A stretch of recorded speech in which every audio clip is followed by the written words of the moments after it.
Welcome. I am so glad that you are joining us today. We all know that getting customers is important, but there's something even more powerful than just having customers. It's having raving fans. You know, those people that you don't have to, that just come in and buy from you, but actively tell absolutely everybody that they know about your business. They defend your brand, they celebrate the wins with you, and they become your most powerful marketing force. But here's the thing, raving fans don't just happen by accident. Today, we have the pleasure of speaking with Regie Tiu, who's a sought after speaker, mentor, and healthcare professional. He is the architect behind proven systems for building an army of raving fans that generate consistent referrals. We're going to dive deep into the art and science of turning regular customers into passionate advocates for your business. Welcome, Reggie. Thank you very much for having me, Jennifer. Great to see you. I'm so excited to have this conversation with you because there's so many people that wonder how they can do this and how they can do it right, what it looks like, what are all the components of it. And when I found out that you're kind of the architect, you kind of really know how this works. It's worked for your brand. I wanted to really show our audience, or have you show our audience how that works. So kind of a question for you to start off, but when you think of the difference between a satisfied customer and a raving fan, so two different things, right? What makes somebody actually cross that line from, I'm happy to I cannot stop talking about this business? What is it that separates that? Where is that line that gets crossed? So that's a great question, Jennifer, because for me, I look at a satisfied customer is someone who, okay, I'm happy. I'm not going to put out a bad review. So that's very important. That's that, right? Because we know how damaging it can be to a business, and they may or may not come back to your business again. It doesn't matter what it is. Like for me, I have a physical therapy practice, so they may or may not come back. But the raving fan is somebody who's going to recommend their friends, recommend their families, recommend other people in the neighborhood, see people in the bus, and then they will tell people that, hey, go to this place. Right. So there is a fine line that separates between a satisfied customer and someone who can be a raving fan. For the way I see it is, if they're satisfied, you met the standard that they have in their mind for whatever that business should be. You met the status quo. The bare minimum. The bare minimum, yes. Now, if you have a raving fan, this is for you created that experience for someone. You created that experience that they cannot forget, that they trust you, because that is very important for a raving fan. Because people do business with people they know, like, and trust. Right. And if they don't trust you, they're not going to be raving fans. Right. So I think that's very important to remember. That's one of the differentiators between, are you going to have somebody who will be raving about you versus someone who's just happy and maybe come back. Right. So I'm curious on your journey with this. Was there a moment in your business that you realized the difference between the two? And maybe you watched another business go through this and you went, and then dug deeper into it. What was your journey with that? Yeah, so I learned that through experience, because when I was working for another physical therapy practice back in the days, I saw that practice slowly grew through the years. So when I started working there, I think it was a year after they opened up. And then when I joined them in the 10 years I was with that company, we grew it to twice the size. So I was leading them most of the time already. So we grew to twice the size. We have patients there. And the patients, they're mostly word of mouth and referrals. And then when I looked at that, I said, it's because of that experience that they're getting. At that time, I was new to private practice. And I was new to the country, actually. I didn't really realize what that is. We just know that they're happy and they love coming in. And then I said, you know what? There is something to this. because I enjoy being with them and they enjoy being with me, right? Mm-hmm. For the as a patient therapist relationship. And then after 10 years, after a little more than 10 years, the company fired me. Oh, Yes, it unexpectedly, right? came out of the blue. Wow. It was one of the darkest times in my life. That was Mm-hmm. I would say the second time I was broke, or the third, around there. Broke multiple times. Nobody's counting, right? Yes. Well, you were, but right. What's important is what happens afterwards. Right. But that was tough because for me, it it led to my marriage falling apart because Mhm. of the financial strain. Sure. And at that time, I said to myself, do I work for somebody else, or do I open up my own practice and take everything? Because I just felt like at that time, I didn't want to put my faith in anybody else's hands again. I don't want to Understandably. get fired again. Right. So I decided that I think that was the push I needed. I decided to start my Mm-hmm. own practice. Now, I'm in New York. So here, rent is pretty high. Sure. We're in Queens, Manhattan, rent is pretty high. And Mm-hmm. in that residential area, competition is tough also, because to give you an idea, we have 5 physical therapy practices in a 4-block radius. Oh, And New York wow. blocks are they're not avenue blocks, these are street blocks, so they're pretty Mm-hmm. narrow. In that area, it's a residential area. So that means real estate is very expensive, rent is Right. expensive. And I didn't have money to start. So guess where I started? Well, not in that 4-block radius because I couldn't afford it. Right. Although logic will tell you have to start there because that's where the people are. Right. I started 10 blocks away from that because rent is a little cheaper. Sure. Now, I have to come up with a way or a reason why people will come to me, travel 10 blocks, either walk or commute, Mm-hmm. versus going to a clinic just where they live. And mind you, the patients, they have a hard time walking. And here I am asking them to walk Right. or Exactly. commute. Right? That's why they're coming to therapy. They have pains, they can't Right. walk, or they had surgery, Right. and then asking them to make that trip. So I said to myself, you know what? I will do this because I will create an experience that's well above and beyond what Mm-hmm. everybody else has provide, so that they will travel to come and see me. And that's when I realized that I have to create that great customer or patient experience. So Right. that's where it all started. So, on the heels of that, what I want to start with the basics, okay? The foundational elements that need to be in place before you can even think about fostering those raving fans. What things do you have to have in place before you can go to that level? I think the foundation there is you have to know what service or what experience you can provide that's going to be different from anybody else. A differentiator kind of thing. Yes. Why do they have to go to you? So what do you Mm-hmm. have what do you provide? What do you offer that other people don't have? And it doesn't have to be an expensive equipment. You don't have to spend a lot of money, because Mm-hmm. some businesses, they think that way. Oh, I don't have this equipment. Right. Oh, I have to spend a lot of money. I have to give Mm-hmm. away free stuff. Right. It's not that. Those simple things matter to people, but you have to find out what it is, what separates you apart from anybody else. And then you have to align your values with that if your values are not yet aligned with it. In my Mm-hmm. experience, most of the time, those two are aligned already. But if it's not, then you have to align them, because you want to be consistent with this. So, and if you're faking it, fake it till you make it, it's not going to work here. Because if you're Right. faking it, it's hard to do that every day. It's going to be a It is. chore. It's tiring. It's tiring, and Mm-hmm. people, they will sense that. They will feel that. You can see through it.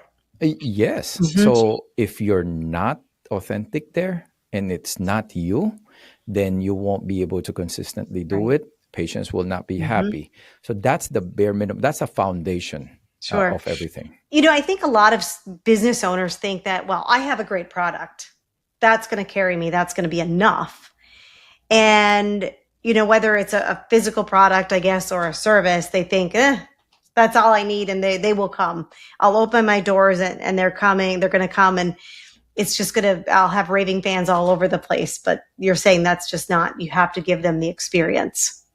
Yes, because if you have a product that you think, oh, I have a great product, you don't have to break the news to you then.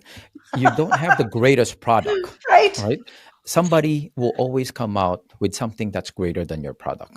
If it's not out yet, it's Right. going to come out. And if you are, let's say you have the most modern equipment, somebody's going to come with something. You have the biggest space, somebody's going to go. And this is what I tell my team, and this is what I tell my members in my membership community. It's easy for people to have a bigger space, a cheaper price, more certifications. I hear that a lot in the medical field.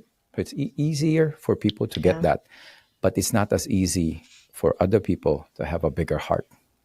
I love that. That is great. I love that.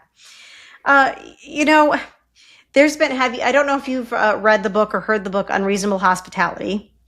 It's actually a gentleman who had a restaurant in New York City, and he created this book about creating the unreasonable hospitality and how that gets you to where you want to go in a successful business. But he talks a lot in there about touch points and customer journey mapping.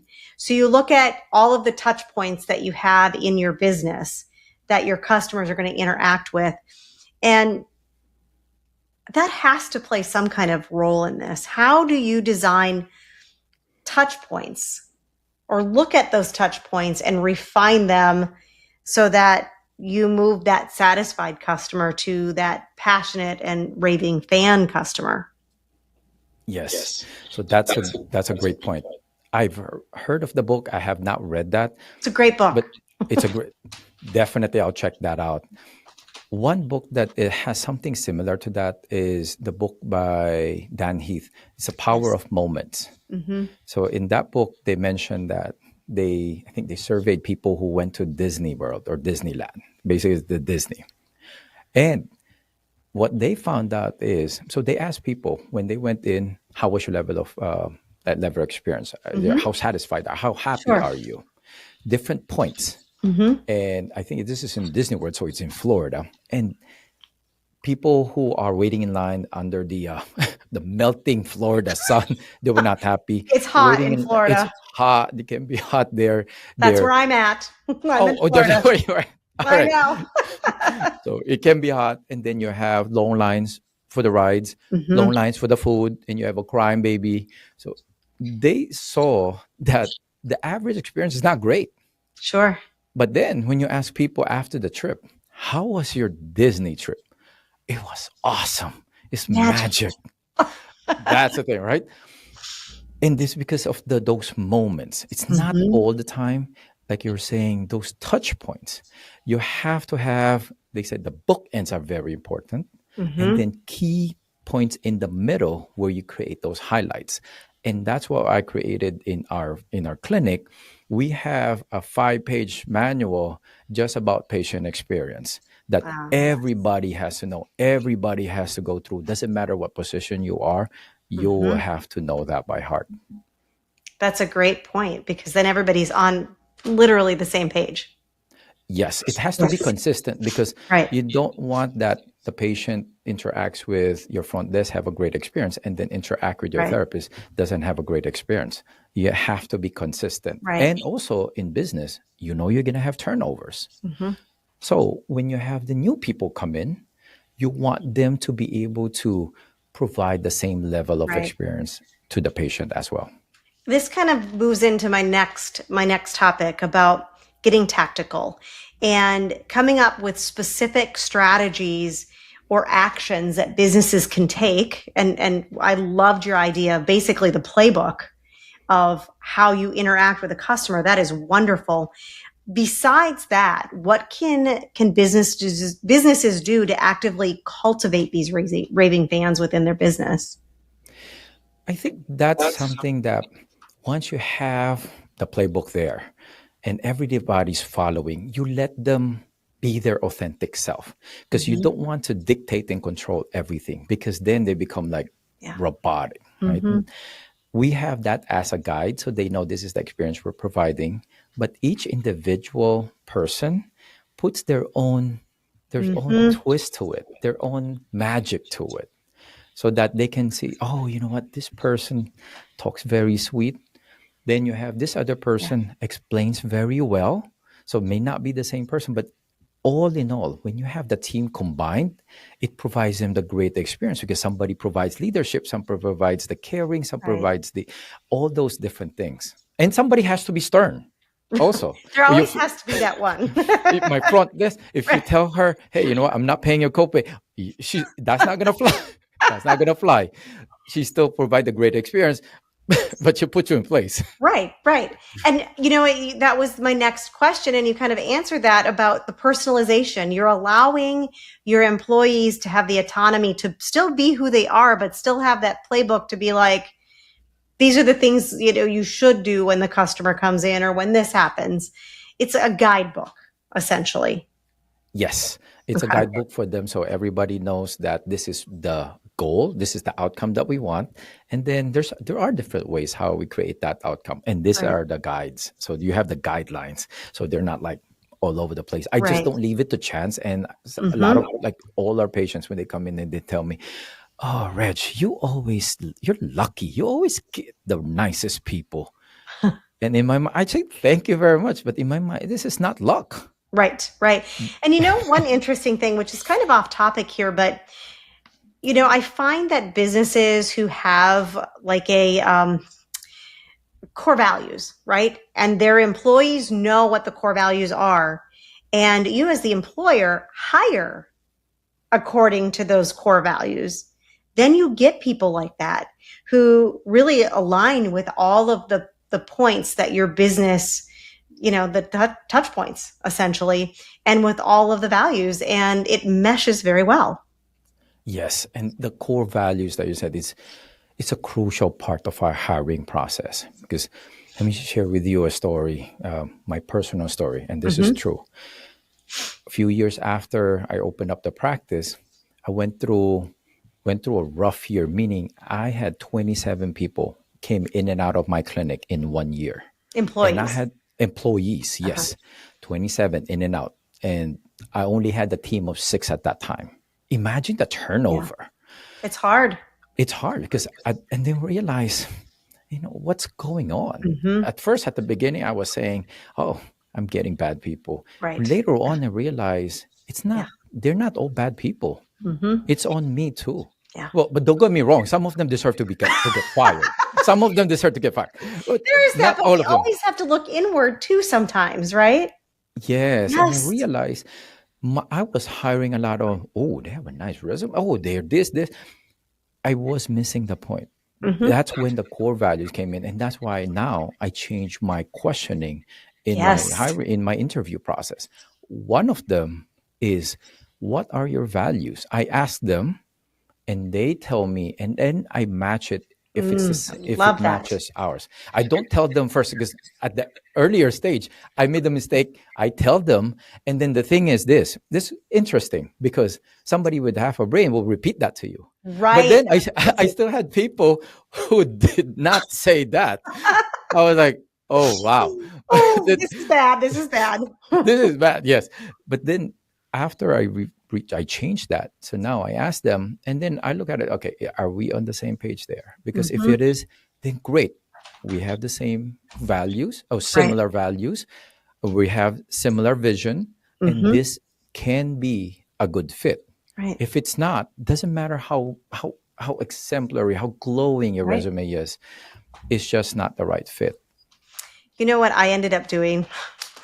I ended up taking our core values, I put Mhm. them into AI, and I said, give me some good interview questions to ask people without them knowing what our core values are. Ask them questions that pertain to these core values so that we could Great. ask those questions. I didn't want them to, like you said, you don't want them to know, but you need to ask them the questions to see if they align. Yeah, but that's great. Now we have AI. We can do so many things. It makes it a lot easier for us to come Right. up with different ideas. So I Absolutely. love that idea. So what about timing? Is there a specific time, or do you just feel it's the right time when it's, you can take that customer who is a fan, but they're satisfied, and push them into that raving? Or do they just kind of follow their own timeline and do their own thing? Yeah, so that's a great question again, because everybody's different there as you Mm-hmm. go through that journey. But for me, you have important key points there. I mentioned earlier is the bookends, the beginning Right. and an end. You only have one chance to create a great first impression. You Mm-hmm. better make it count. So Yeah. we do a lot of training on the person who's going to pick up the phone, the person who's greeting the patient. Mm-hmm. There are different things, key things that they will have to say or do on that time. And then at the end, there are things that we do to celebrate the patient getting discharged from the therapy program. So those are important. In the Sure. middle, you have to let it flow freely, because some people come in skeptical, Right. and then they're like your cold leads. So it takes them a little bit to warm up. And it also Mm-hmm. depends on the personality. Some people come in, they're very serious. They don't want to have anything to do with anybody. But Right. then you have some people come in warm. They like to have fun. So they will go and switch Mm-hmm. over to that raving fan quicker. Right. Everybody has a different timeline. So you have to just let it flow. But we provide those similar Mm-hmm. experiences to everyone. So you go through this process, you have your customers, and you realize that, I have this group of customers, or maybe it's just one, who they're just, I don't know if I'm ever going to be able to satisfy them, or they're satisfied. I don't know that I'm ever going to be able to move the needle into the I'm a raving fan. What do you do?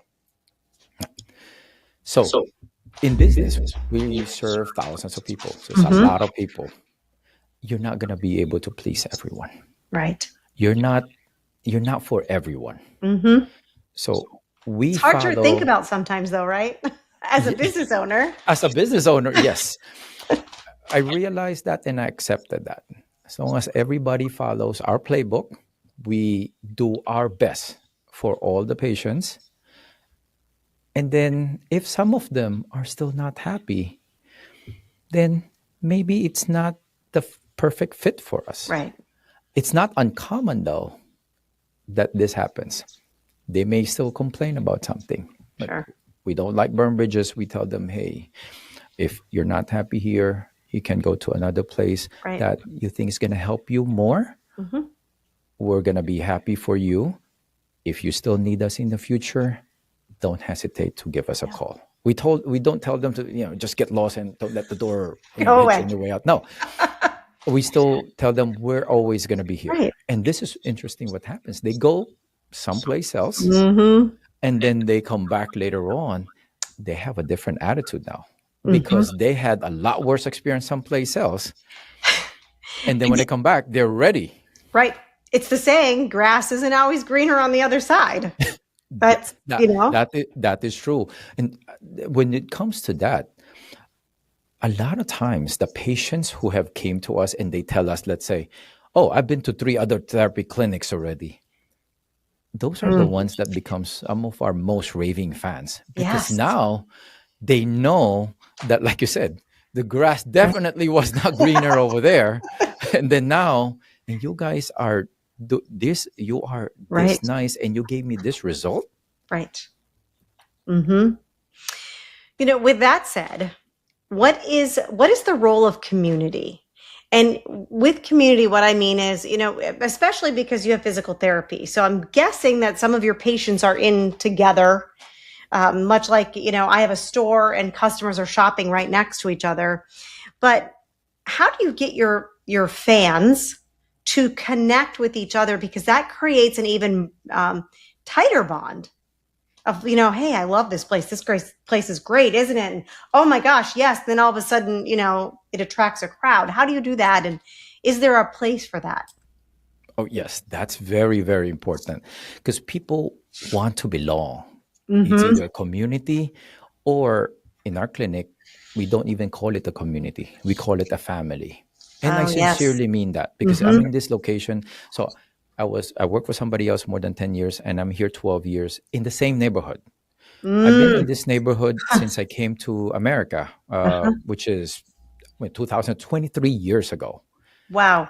This is home to me. This Hmm. is my family. I see people in the church, in the store, in a Hmm. pharmacy, sometimes good, not good when you buy your, but it's all great though. But it's a family because then they like to belong. And then when they're Hmm. here, we have cubicles for each patient for privacy, Sure. but then we have a gym area because they exercise. Hmm. And when they go in the gym area, some people you're gonna see, especially this, I know the seniors. It's like sometimes it's like we have a senior center here. They go I love it. together. They like and they know each other. They're from the Right. neighborhood. They chat and they Yeah. just it's and then they you come here. Oh, I know this person. Oh, I recommended this person. Uh-huh. They take pride in that. Of course. And this is the other thing. When they had surgeries, they would talk. Oh, you had the knee? Oh, that's easy. I had the hip. It's harder. Oh my gosh. It's They're just sharing and tips. sure. And then the staff, they know that, hey, you know what? We're not too serious, like, oh, let's do this and to get you out. No, you Hmm. go into that. We make it a fun experience. Because who wants to go to therapy and get stretched and get hurt? Like Right. who wants to go to see a doctor? Yeah. But you make it fun and Hmm. then they enjoy so that when they are outside, they do the same thing. Either they become friends. Hmm. I even had patients before who met and then they went out, male, female. One of them I remember. I saw them in the Chinese restaurant. I was eating. I was like, I know those people. That's They funny. no, seriously, That's they met great. in the clinic, and I'm like, I I'm so happy for them. But that's the kind of relationship that you want your people to Yeah. Yeah. have because Right. when they tell other people and other people felt good or they had a great experience, it comes back because guess Of what? course. They would thank them and they're all of a sudden now like, yeah, I'm good because I sent you to that place. You're happy, Right. right? So it pats their ego. That's wonderful. Once you have raving fans, how do you keep them engaged? How do you keep them passionate? Because, as time goes on, people can move on, right? But how do you keep them engaged and excited to keep sharing your brand with people? That is a crucial question Yeah. because business, we rely on that. Like for our business, to give you an idea, when I say most of our patients, Hmm. meaning 60% of our referrals every month are word of mouth or former patients. That's pretty high. Yes, so Yeah. we really want we Hmm. work on that. And Right. how do we keep them? Because these are people who, if let's say they had arthritis today, chances are they live long enough, they're gonna have a knee replacement if Right. the arthritis on the knee. So it's chronic conditions, and as people get older, and even young people, they're active, they can get hurt. I always like to follow up and keep in touch with them. Hmm. The question is, how do you do that? Old Right. school way is if in the neighborhood, because we have a number of seniors, big population here also, we go old school, we can send them newsletters, right? Sure. Or now, if it's more modern, or some companies, some of my members, they tell me, "Oh, Reg, I want to spend that." I understand. You go email. Hmm. That's a pretty well-known strategy. The Right. question now is, what do you put in your email? Right. Because if your open rate is very low, if people Hmm. unsubscribe, well, you have to ask yourself, are you sending them something that's useful to them? Hmm. So for me, I send them tips on how to get rid of different types of pain, all those things. So I send that on a weekly basis. So we're always top of mind. So that's one. Has to be useful for them. I Hmm. do create YouTube videos. I post them weekly. Yes, we get AdSense on that one, so you make some revenue there. Hmm. But for me, the most important part is I link that to my newsletter, to my weekly email. So because some people can read and they can understand what you're trying to tell them with Right. the exercise, but some people, I can't follow. Yeah. Then they see it in the video. So Sure. now you have both, and then they will share it with other people. The video. So the video, the Hmm. email, and Right. the other part there is you have to be authentic when you're doing the email. I see this a lot.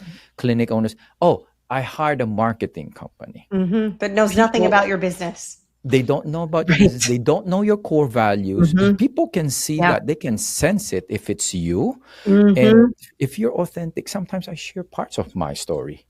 And those are the ones that has the highest open rate Right. and highest click rate. Mm-hmm. So I You think know, that's important. I love all of this. How do you, though, leverage these fans without making them feel like they're unpaid salespeople? Ah, Because that would be a yes. concern if Hmm. it's not done correctly. And Correct. Because you don't want to come out salesy, no, you right? don't. You don't want to come out. For me, I don't, I guess I never thought about it as do we come out salesy? Because I focus on just providing them a great experience. Mm-hmm. And then when they're happy, people people are smart. They Yeah. know how to support your business, and they Mm-hmm. know same thing as they know how to hurt your business by putting a bad review. They know that, oh, I want ABC therapy, or in my case, we want Restore Plus Physical Therapy to be around the neighborhood for a long time, Mm-hmm. because the next time I need them, I want them to be there. So we will recommend other people there. So they know how to support you. But It's even with altruistic on their part. They're doing usually, it because they want you to be around. yes. And even if they didn't think of that, because I always believe that to a certain extent, people need to be told what to do. They So do. we tell them, yeah, right? They Uh, do. we do, so we tell them to send people over, refer their family, their friends, but it Mm-hmm. has to be on a key. It's a strategic part of their journey with Right. us, so that you don't come out salesy Right. when they're on that level that they would tell you. If I have, let's say I have a patient come to me and tell me, you know what, Reg, your staff, it's just awesome, I love him or I love her, blah Mm-hmm. blah Of blah. That's the best time to ask for a course it is. referral, because Yes. they're raving about you already. And then when you Mm-hmm. ask them for a referral at that time, they're not gonna think, oh, he just sold me, or like, Right. oh, he's so salesy. No, No. because it came from them. Right. Mm-hmm. What do you think the biggest mistake is when companies are trying to go on this journey? What's the number one mistake that you see them make? The most common mistake I see business makes is, this is across different industries, is they look at their customers or their patients as a number, as a Mm. transaction. Yeah. I look at them Yeah. as a person. Mm-hmm. Yes, we know the numbers count. We have to keep track of our metrics. We have to keep our lights on. We have to pay the bills. But they are not just numbers to me. They're part of my family. And Mm-hmm. my staff, all of them, they feel the same way. Because if you don't, then you're not a fit for my company. That's So I great. think that's the most common mistake. And the Again, second your one, values. it Yeah. goes back to the values. And the second one is when it comes to the follow-up. Because like you mentioned, life happens. Mm-hmm. They forget. After, let's say, a couple of years, even if you provide them the greatest experience, after a couple of years, they can't remember. It's like it gets blurry in their mind, Sure. and then they forget. Mm-hmm. So if you do the follow-up correctly, they will keep remembering you. And when they need something, Yeah. You're you're there. always top of mind. Mm-hmm. You know, we're always going to have negative feedback. We're always going to have criticism. How could you handle a customer who had a negative experience or feels they had a negative experience and turn that disappointment into a raving fan? Ah, every business goes through something like that. If Mm-hmm. you haven't had a negative experience, negative review, that means you have not had a business long enough, Right. or maybe your reviews are all fake, which I know companies that I get emails from them. They sell those reviews, Oh gosh, they do. right? They do. They do. So for me, when somebody is not happy, it depends on if they're in person or let's say they express online. First is Mm-hmm. we acknowledge it. We acknowledge them first because a lot of times they want to be heard. Mm-hmm. A lot of them, they don't really want to hurt you or your business. They just want to be heard. And then Mm-hmm. there's something that they want to get out of it. So, first is you acknowledge them, and then Mm-hmm. let's see what it is that caused a problem. Is it a miscommunication, or is it something that maybe we can do on our end to make it up? Because sometimes we do make mistakes. Right. And when we do, we own up to it. And then the question is, how do we make it better for you? So when like, just an example, when the patients come in, we have a rule: nobody goes home, meaning nobody goes home without getting the treatment. Okay. Example will be, let's say the patient come in, they made a mistake with their appointment. It's for tomorrow. They came in today. A lot of places I see, oh, you know what? We don't have time for you today. Go home, come back. Right. I tell my staff, I don't want that. But I tell them why also, because they think, oh, you just want the money, blah, blah, blah. It's not that. I tell them this. Look at it this way. They took time off from work. They paid Uber. They paid the subway. And they came in. Yes. How about if that's you? You're not going to get paid in your job already. You already spent the money. For you to hear a no, and they didn't even try, how would you feel about that? So for me, we try to accommodate them. If we have a full schedule, we tell them, hey, you know what, Jen? We have a full schedule right now. We do have, in the next hour, we do have something opening up.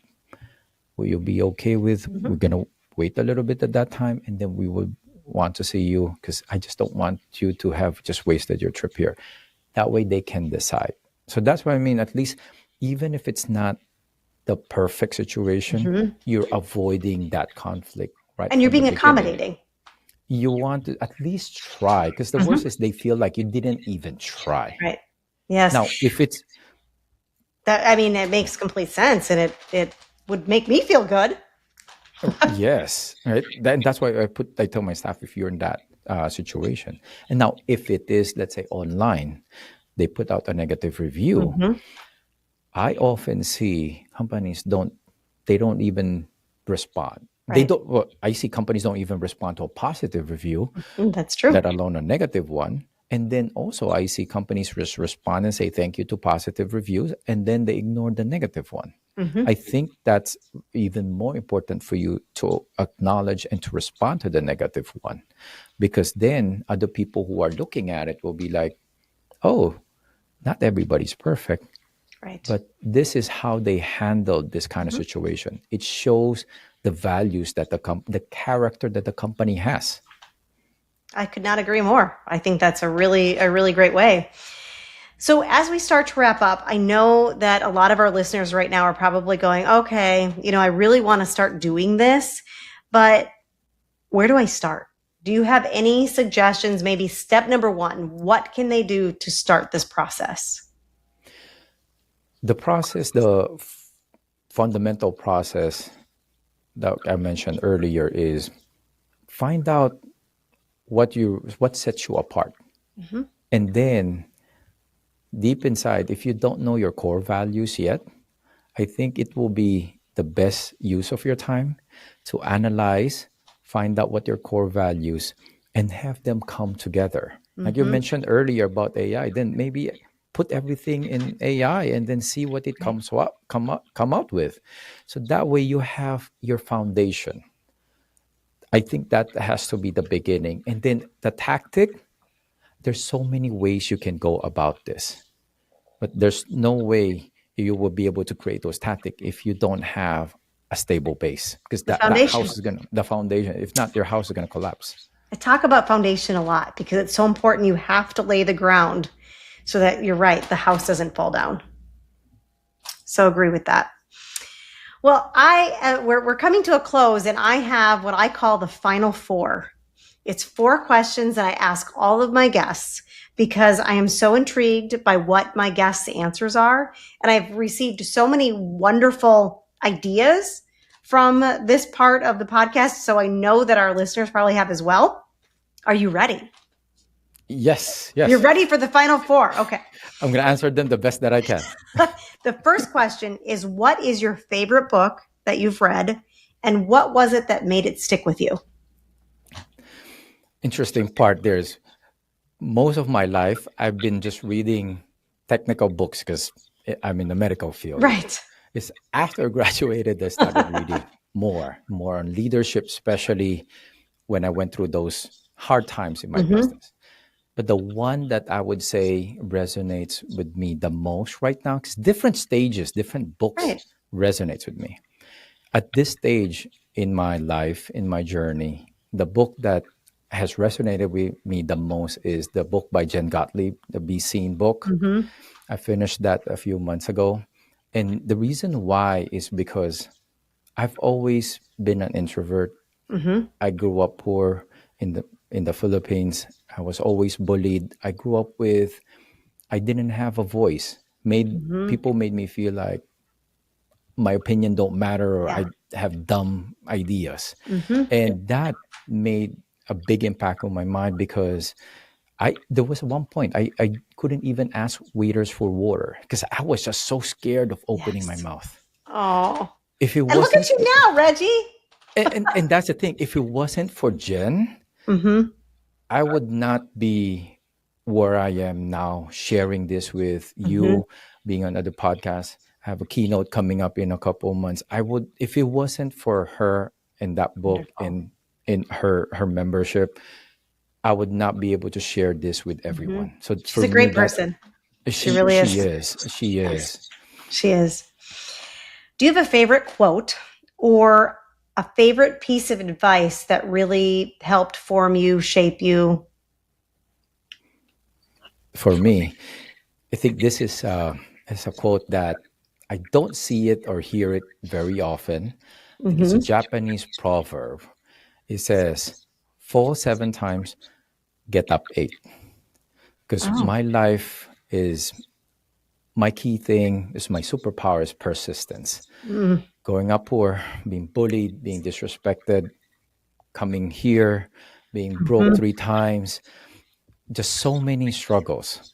I just keep going. And I'm stubbornly, stubbornly, really like persistent Right. there.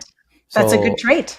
and that's something, thank you, and that's Yes. something, that's a quote that I always keep in mind because you're gonna always have struggles. Life is Mm-hmm. gonna knock you down, that's a It will. guarantee, but to stay down, that's a choice. So Like that. That is really great. yes, Absolutely. yes, so that quote Absolutely. always is in my mind. What is one habit or practice that has changed your life? Actually, it's two combined together. Okay. And I know a lot of people talk about their morning routine. Mm-hmm. Yes, it depends. Everybody's different there. But for me, I put this in the morning because it's the start of my day, gets me off in the right place. One is I do cold showers. I don't have the cold bath. I don't have the space for that, but I have a cold shower. And why it's important to me is because whenever I go in a cold shower, it reminds me that I have to do things that I'm not comfortable with. Excuse me. Bless you. I have to do things that I'm not comfortable with. That prepares my mind to lean into the discomfort, to lean into the Mm. challenges. Because there's no morning, especially winter here in New York, there's no morning that I wake up, yeah, I'm going to take a cold shower today. That hasn't happened yet. I All right. can't imagine. I would be the same. So that prepares my mind to tackle and just keeps reminding me of that.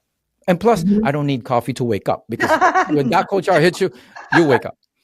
The second one is my meditation because Okay. that centers me and that keeps me focused on what are important to me, which is right now 3 things. One, it's important to me to serve my people, meaning my patients, my Mm-hmm. staff, and also people online. And that's why I started doing the keynote speaking. Mm-hmm.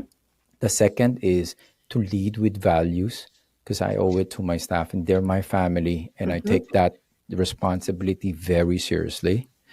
And the third is to be there for my family. I'm Mm-hmm. divorced. I'm a divorced dad. I have one son and I love him to death. I want to Mm-hmm. be there for him all the time. So being able to do some people call it visionary work, or I can focus on those 3 things. What are the things that I have to do on my schedule that aligns with those? So those 2 things for me are very, very powerful. And that changed my life.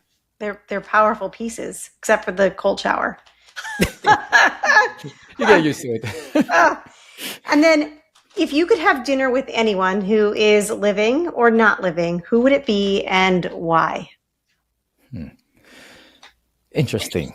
For me, one person I would think of there is I would think of Nelson Mandela.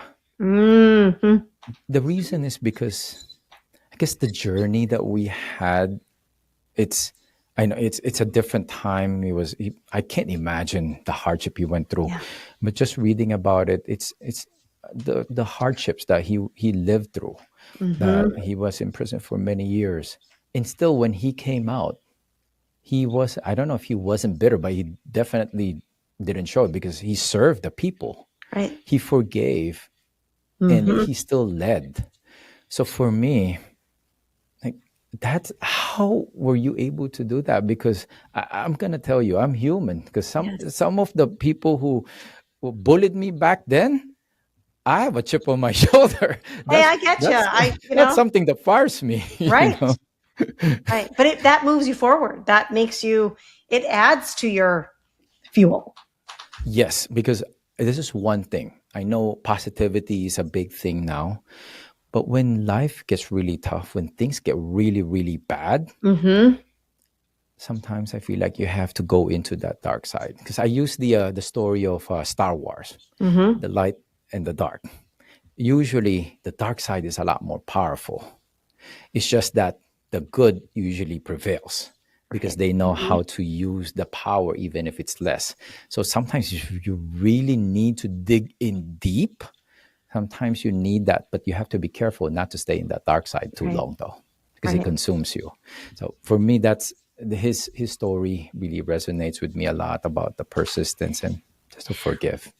Reggie, I have thoroughly enjoyed our conversation today. Lots of little nuggets that you've dropped in here that I know our listeners are going to be able to use. So I'm very thankful for you coming on the show. And if our listeners would like to get in touch with you, how can they do so? Yes. So I would love to have them get in touch with me. I still man my own social media. I don't think that I would want to give that up. My profile is Regie Tiu, RegieTiu. So just one G. So a lot of people make a mistake in spelling. So Yes. It's how it's on the Regietiu. screen. Yes. Yes. And in LinkedIn, in Facebook, Instagram, and even on TikTok. You're on TikTok. That's awesome. That is Yes. wonderful. Thank you again so much, Reggie. You're welcome. And it was my pleasure, Jen. Thank you. And thank you to all of our listeners.